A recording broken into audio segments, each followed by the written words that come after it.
Сабантуй татар халкының көтеп алган бәйрәме, ул безнең тарихи бәйрәм. Элек-электән безнең бабаларыбыз язы кырышларыгын төгәлләгәннән соң матур шушы бәйрәмгә Сабантуйларына җыелганнар. Татар халкын Сабантуй бәйрәмсез күз алдына китерү мөмкин түгел.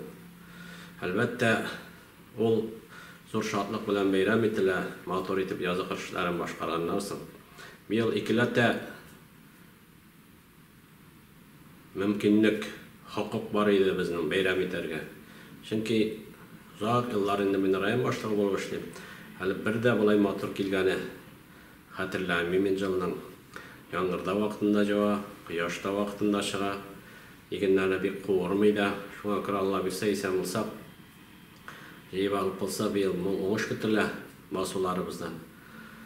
Ләкин инде белеп торабыз, инфекция аркасында без быелгы елда Сабантуйларны аерым үткәрмәскә дигән фикергә килдек. Һәрбер җирлек башлыклар, аларның депутатлар белән бары беренче чиратта район халкының сәламәтлеге, исәнлеге Алла бирсә бәйрәм итәрбез.